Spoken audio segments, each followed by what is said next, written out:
Hello नमस्कार दोस्तों, आप सभी का स्वागत करता हूं मैं अपने यूट्यूब चैनल सी संज्ञान में। आज के इस वीडियो में हम सरकारी नौकरी दिलाने के नाम पर जो फ्रॉड किए जाते हैं इस मुद्दे पर बात करेंगे।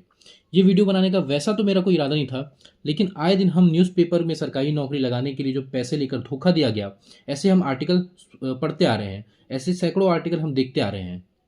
हम शिक्षित हैं और हमारे आसपास के लोग अभ्यर्थियों से घिरे हुए हैं। साथ ही हमारे आसपास मेहनत करने वाले लोग पोस्ट लेते हुए दिखते हैं हमको, जिससे हम इन सभी धोखे के बारे में सजग रहते हैं और जानते हैं कि सफलता का एक ही मूल मंत्र है, वो मेहनत है। इसलिए हमारा ध्यान इन सभी चीज़ों पर नहीं जाता। वैसे हम इन सब आर्टिकल्स को हम इग्नोर कर देते हैं। हम में से कई लोग ऐसा करते हैं। लेकिन बीते कुछ दिन पहले कुछ घटनाएं ऐसी हुई जिसने मुझे इस टॉपिक पर वीडियो बनाने की आवश्यकता की ओर ध्यान आकृष्ट किया। अभी हाल ही में हुए हॉस्टल वार्डन परीक्षा देने के बाद एक अभ्यर्थी से मेरी मुलाकात हुई। वो प्राइवेट जॉब करता है और करते करते पढ़ाई कर रहा था। उसने उसने ही बताया मुझे कि पोस्ट इतने बिक चुका है, ऐसा हुआ है, वैसे हुआ है। मैंने उसे तुरंत कन्विंस किया कि ऐसा कुछ नहीं होता और ये सिर्फ बिचौलियों वाली बात है। वास्तविकता इससे कोसों दूर है। और उस समय मुझे ये समझ आया कि ये फ्रॉड किस हद तक पहुंच चुका है अंदर। आपको मैं दो वास्तविक घटना बताना चाहूँगा। पहला है, मेरे रिलेटिव्स हैं जो कि गांव में रहते हैं। उन्होंने मुझे 4-5 महीने पहले बताया था कि उन्होंने अपने बच्चे की नौकरी लगाने के लिए, विभाग का नाम मैं नहीं बताऊंगा, उसके लिए किसी को पूछा था। उन्होंने अपना पॉलिटिकल कनेक्शन बताया था और विभाग के अधिकारियों से उठना बैठना है ये बताया था। मेरे रिलेटिव्स ये जानते थे कि उनका उठना बैठना अधिकारियों के साथ है। उन्होंने नौकरी लगाने के लिए 7 लाख की डिमांड की और नौकरी लगा दूंगा ऐसा बोला था। उन्होंने कुछ पैसे एडवांस लिए थे और बाकी पैसे नौकरी लगने के बाद मैं लूँगा ऐसा बोल के बोला था। आज पूरे 2 साल हो चुके हैं, ना तो नौकरी मिली है ना ही पैसे वापस आए हैं। सेकंड केस है जो कि और अधिक डाइवर्स है। मेरा एक जूनियर है, नाम उसका मैं नहीं बताऊंगा, और लेबर इंस्पेक्टर का एग्ज़ाम लास्ट ईयर हुआ था। एग्ज़ाम फॉर्म भरने के बाद उसने मुझे रात को कॉल किया था। चूँकि हमारी अच्छी बात होती है, काफ़ी सारी चीज़ों पे हम बात करते हैं, तो उसने मुझे ओपिनियन के लिए कॉल किया था। उसकी खुद की फैमिली पॉलिटिकली बहुत एक्टिव है और बड़े बड़े नेताओं से वो जुड़ी हुई है। उसने मुझे जब कॉल किया था और बताया था कि उनके एक रिलेटिव्स हैं जो कि गवर्नमेंट में ऑफिसर रैंक पे हैं। साथ ही उनके जो रिलेटिव के भाई हैं, उन्हों जो कि पॉलिटिकली अच्छा अप्रोच रखते हैं, अभी लेबर इंस्पेक्टर के पोस्ट आया है, उसमें आपके बच्चे को लगा देंगे ऐसे करके कहा था। और 7 से 10 लाख रुपए की डिमांड की थी और जल्दी से सोच के बताना ताकि आपके बारे में हम बात कर सके, ऐसा करके कहा था। उस लड़के ने मुझे इस बारे में ओपिनियन मांगा कि भैया मैं क्या करूं। मेरे मन में उसी टाइम ये बेवकूफ़ बना रहे हैं ये बात तो क्लियर लग रही थी। लेकिन उस लड़के के पॉलिटिकल फैमिली बैकग्राउंड होने के कारण और जिसने भी ये बात कही है उसके बिनात पर मैंने सोचा कि शायद ये हो सकता है।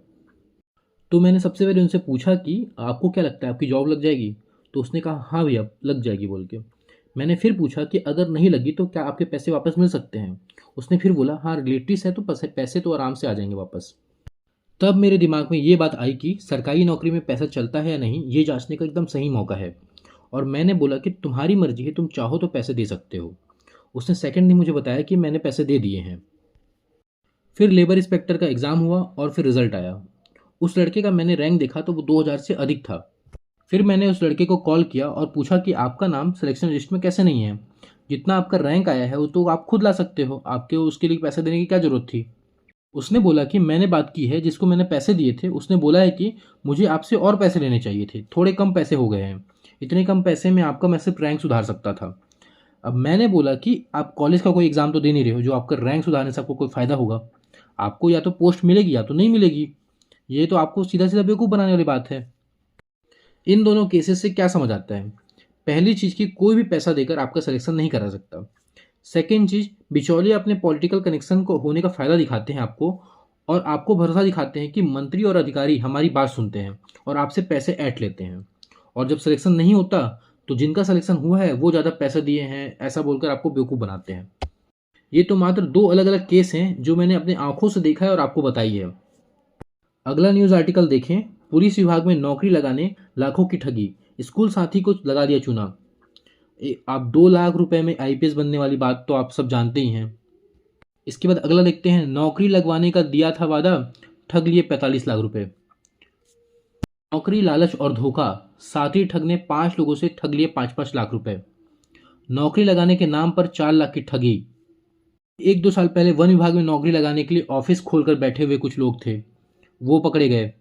ऐसे हजारों लाखों ठगी के केस हैं जिनमें से कई सारे केस तो रिपोर्ट ही नहीं हो पाते। इन सभी केस में एक ही पैटर्न दिखाई देता है। हमारा पॉलिटिकल कनेक्शन है, आप पैसे दो और नौकरी आपका लगा देंगे हम। यही एक कनेक्शन है। सबसे ज़्यादा केसेस ये गाँव में देखे जाते हैं क्योंकि गाँव के लोग काफ़ी भोले होते हैं। उनके लिए नौकरी एक लग्ज़री चीज़ होती है, सरकारी नौकरी एक लग्ज़री चीज़ होती है। तो उनको आसानी से ये बेवकूफ़ बना देते हैं। आप अभी देख लीजिए कि कांस्टेबल और एसआई का भी पोस्ट आया है और इनका प्रोसेस अब शुरू होने वाला है। अब आपके ग्राउंड के आसपास, आपके घरों के आसपास कुछ लोग कुछ बिचौलिए मिलेंगे जो आपको 5 लाख 10 लाख इतने में आपकी नौकरी लगा देंगे, ऐसा करके वादा करेंगे और बताएंगे हम इस पार्टी से हैं, हम फलाना पार्टी से हैं, हमारा अधिकारियों से उठना बैठना है, ऐसे दुनिया जहाँ का चीज़ आपको बता के आपको बोलेंगे आपका नौकरी लगा देंगे बोल के। लेकिन आपको अपनी मेहनत पे ध्यान देना है और ये सब बिचौलियों से बचना पड़ेगा क्योंकि ये सब कुछ नहीं कर सकते, जो करेगा आपकी मेहनत करेगी। अभी बीच में पीएससी में 75-75 लाख चलने की बात हुई थी। इस एक मुद्दे ने सरकार बदल दी। सोचो कितना बड़ा यह मुद्दा रहा कि सरकार भी बदल सकती है। हालांकि पीएससी में 75 लाख वाली बात कुछ साबित नहीं हुई है, इसकी अभी सीबीआई जांच चल रही है, तो इस पर हम कुछ बात नहीं करेंगे। जो भी है रिपोर्ट में पता चल जाएगा आपको। अब हम देखते हैं कि इन सब चीज़ों का असर क्या पड़ता है, समाज पे, आपके व्यक्तिगत जीवन पे क्या असर पड़ता है। पहली चीज, आम जनमानस में यह धारणा बन जाती है कि सरकारी नौकरी तो पैसे देकर ही मिलेगी, किसी मेहनत से कोई नहीं होगा, सब पैसे खाते हैं और पैसे देकर ही आपको सरकारी नौकरी मिल सकती है। दूसरी चीज, जो मेहनत करके सेलेक्ट हुए कैंडिडेट हैं, जिन्होंने दिन रात एक करके एग्जाम निकाला है, उनकी प्रतिभा पर लोग शक करते हैं और उनको शक करते हैं कि ये पैसा दे के आए हैं। तीसरी चीज, और यदि इस बीच अगर सरकार बदल जाती है तो जिनका रिजल्ट रुका हुआ है, जिनकी ज्वाइनिंग रुकी हुई है, उनको ये बोला जाता है कि आप पैसे देकर आए हैं, आपको जॉब पैसे देकर मिले हुए, ये बोल के समाज ट्रोल करता है। आप एग्जाम्पल देख सकते हैं कि एपेक्स बैंक की भर्ती में मंत्री खुद अभ्यर्थियों को ये बोलते नजर आते थे कि अगर पीएससी जैसे भर्ती में घोटाला हुआ है तो तुम लोग कौन से सही तरीके से आए हो, यहाँ तक उनको कहा गया था। मतलब बिना किसी सबूत से सीधा जजमेंट सुना दिया जाता था कि जो भी आदमी सेलेक्ट होकर आया है वो किसी भी गलत तरीके से पहुंचा है। दूसरा, एसआई भर्ती तो आप सभी जानते हैं कि कुछ फेल हुए अभ्यर्थी ने जब खुद का सिलेक्शन नहीं हुआ तब 25 लाख चला है, 25 लाख में पोस्ट बिका है, ऐसा बोलना चालू किया। जबकि इस भर्ती में अभी तक रिजल्ट ही नहीं आया हुआ, तो आप कैसे बता सकते हैं कि कुछ हुआ है। पूरे मीडिया में कुछ लोग यही बोलते हुए भर्ती को रद्द करो, भर्ती को रद्द करो बोलने नजर आते थे। जो भी लोग ये नारा लगा रहे थे उनका एसआई प्री का रिजल्ट देख लीजिए जो कि सार्वजनिक है। उनका रैंक आप देखोगे तो 10,000 रैंक, 12,000 रैंक, 32,000 रैंक, 34,000, यहाँ तक कि 1 लाख रैंक भी उनका मिलेगा आपको। मतलब साफ है कि खुद का नहीं हुआ है तो दूसरों का भी मत हो, ऐसी धारणा रखने वाले ये लोग हैं।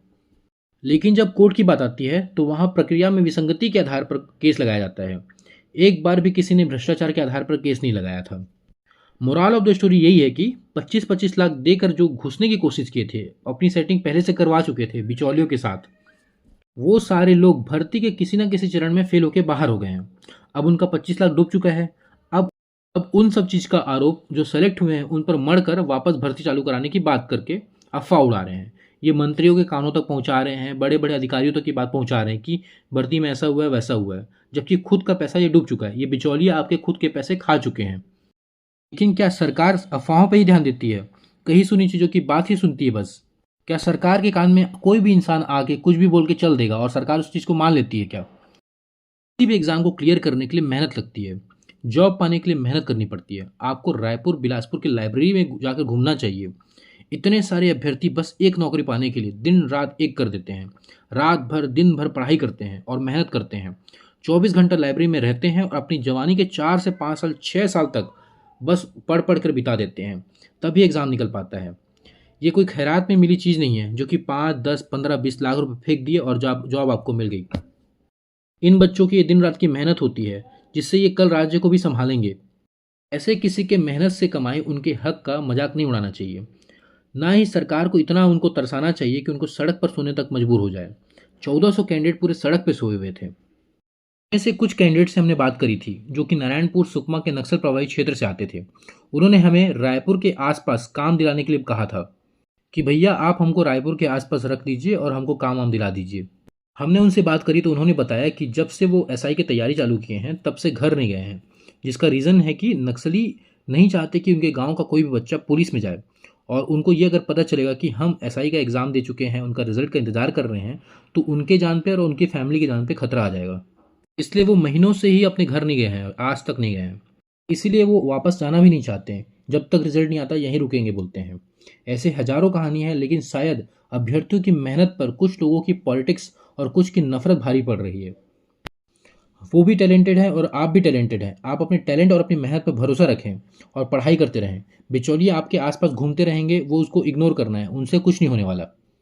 वो सिर्फ झूठ बोलकर बस पैसा ऐंठने की कोशिश करेंगे, तो आपको इन सब से बचना है। अभी फिज़िकल स्टार्ट होने वाला है, तो वहाँ आपको मिलेंगे, आपका एग्ज़ाम होगा, वहाँ आपको मिलेंगे, आपका सेटिंग करवाने की कोशिश करेंगे। लेकिन आपको ये सब चीज़ से दूर रहना है और अपनी मेहनत पे फ़ोकस करना है। इन सभी चीज़ों से आपको डिमोटिवेट नहीं होना है, बल्कि आपको दिखाना है कि मेहनत करने वाले कैसे सफल होते हैं। आशा करता हूँ कि आने वाले सारे एग्ज़ाम में आप सफल हों, आपको जितने भी लोग हैं, आपको जॉब मिल जाए। अगर आपको वीडियो इन्फॉर्मेटिव लगा हो, तो आप अपने दोस्तों तक पहुँचाएँ, शेयर करें इसे। धन्यवाद।